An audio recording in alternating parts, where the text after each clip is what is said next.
मंदिर करोड़ों के बनेंगे, मंदिर आएंगे, मंदिर जाएंगे, ये लड़ाई चलती रहेगी। इसलिए मंदिरों को तोड़ने वालों की कोई इसमें इच्छा नहीं थी। उनकी इच्छा थी कि मंदिर को मानने वाले हजारों साल तक हमारे गुलाम रहें और डरें। ये भारत के समय, ये भारत की सदी है। ये सोच के मत खुश हो जाइए, ये सोच के मत इस बात में चले जाइए कि नहीं अब तो सब कुछ होगा, भगवान करेगा। नहीं, भगवान कुछ नहीं करता है। भगवान के प्रति अगर आपकी सही आस्था है और भगवान को आप ये सोच के प्रसाद नहीं चढ़ाते हैं कि इस मंदिर पे 100 रुपए का चढ़ाऊंगा तो मेरी ये मुराद होगी, और अगर इस मंदिर पे 100 रुपए की नहीं हुई तो फिर मैं देवी भी बदल लूंगा और भगवान भी बदल लूंगा और फिर भंडारा करूंगा। जितनी बड़ा आपकी मांग उतना बड़ा भंडारा। तो आप यकीन मानिए कि भगवान समझ रहा है कि आप भगवान को रिश्वत दे के खरीदना चाहते हैं। वो भगवान, वो शक्ति जो बैठी हुई है, ये हमारे जितने मंदिर हैं, इसमें भी एक बात बता दूं, ये जितने भी हमारे ज्योतिर्लिंग हैं ये साइंस पे आधारित हैं। हमें नहीं पता महाकाल क्यों रखा गया, वहीं से लाइन गुजर रही है, वहीं से वो मकर रेखा गुजर रही है, जिसके कारण उस पत्थर के अंदर एक विशेष प्रकार का चुंबकीय कर्ण है, जिससे निकलने वाली रेज एक अलग है। उसे छूने से, उसकी पूजा करने से आपके शरीर पे असर पड़ता है। हमने मठों को, मंदिरों को सिर्फ एक पाखंड बना दिया। यहां 50 रुपए चढ़ाओ, यहां 20 रुपए चढ़ाओ, यहां 10,000 की थाली की पूजा, वहां 2,000 की पाली की पूजा। हमने कमाई का साधन बना दिया और कुछ लोगों ने उस पर कब्जा कर लिया। ये वो कड़वी सच्चाई है। हो सकता है बहुत लोग मेरी बात से नाराज हो जाएं, लेकिन मैं रहूं न रहूं, मैं यही कहूंगा। मेरी सारी वेदना यह है कि मैं किसी को नुकसान, किसी को तकलीफ नहीं पहुंचाना चाहता, लेकिन अगर ये कड़वी गोली हमने नहीं खाई तो काशी का देवता हमें माफ नहीं करेगा, मथुरा में कृष्ण ने माफ नहीं करेगा। कृष्ण ने सुदर्शन भी उठाया जब समय पड़ा, और उसी कृष्ण ने बांसुरी भी बजाई। अगर दुनिया में भाईचारा था, सब मान ही लेते, तो बंसी बजाने वाले कृष्ण को सुदर्शन चक्र नहीं करना पड़ता और फिर महाभारत नहीं होता। फिर गीता में, तमाम उपदेशों में हम तो इतने बेवकूफ लोग हैं कि हमें बताया गया, 1947 में कोई पिताजी थे, उन्होंने बताया अहिंसा परमो धर्मा, लेकिन अगली लाइन सबने मक्कारी से छुपा दी कि सनातनियों को अगली लाइन का पता ना चले, क्योंकि उन सब का इंटरेस्ट यह था कि ये जो बहुसंख्यक समाज है इसे भेड़ भेड़ बकरियों की तरीके से हांको, इसको बांटो, ब्राह्मण ठाकुर में बांटो, जातियों में बांटो, भाषाओं में बांटो। बांटते बांटते ये नौबत आ गई है कि आजाद भारत में 2019 और 20 तक हम अभी भी सुनते हैं कि ये दलित है, ये महादलित है, ये पिछड़ा है, ये अति पिछड़ा है।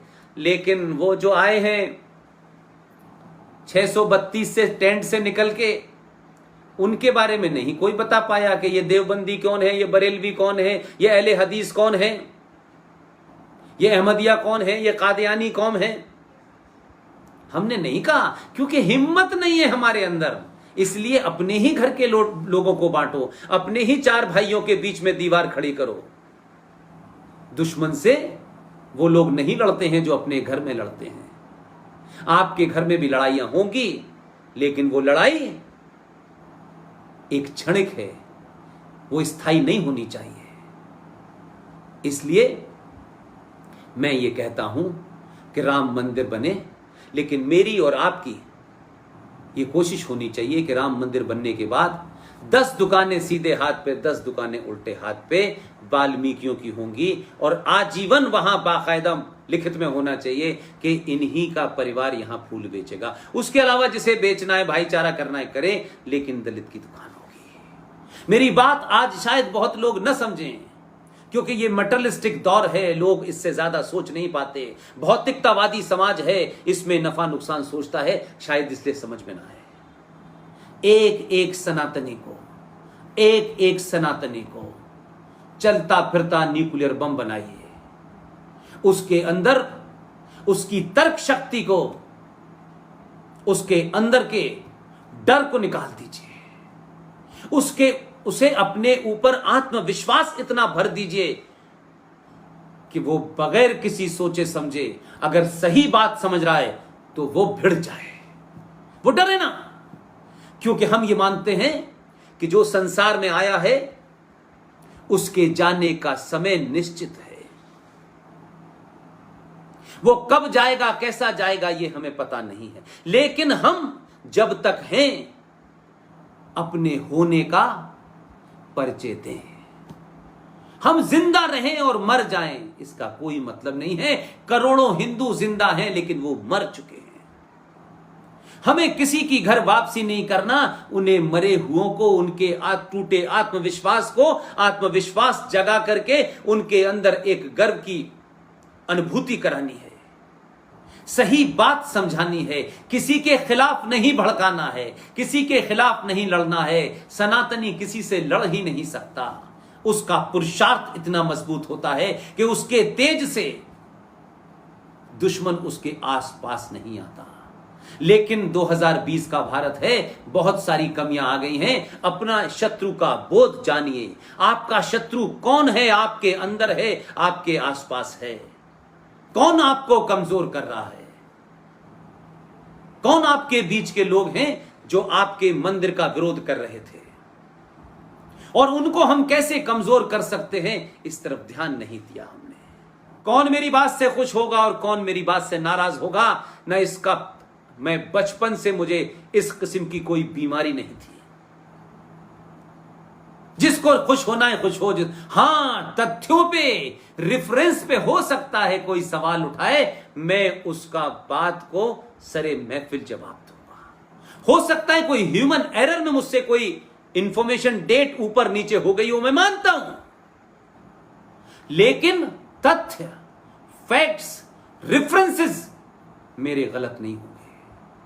मैं आने वाली जनरेशन जो इस समय आधुनिक दौर में सबसे ज्यादा संचार क्रांति का फायदा उठा रही है, उसके पास सेकंडों में पता चल जाएगा। औरंगजेब ने काशी में आया था, बाबर के सेनापति मीर बाकी ने अयोध्या में ये तोड़ी थी,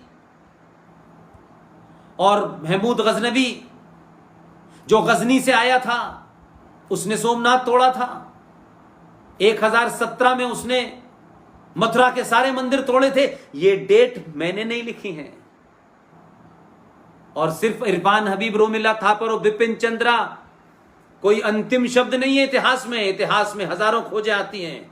जिस एजेंडे के तहत इन लोगों ने किया है, इन्हें तो भारत के अंदर अगर इस्लामिक लॉ होता तो इन्हें चौराहे पे कोई लटका के गोली मार देता। इन्होंने नुकसान नहीं किया, इन्होंने आने वाली कई पीढ़ियों का नुकसान किया है। जिन्होंने जितना नुकसान नहीं किया उससे ज्यादा नुकसान इन्होंने किया है।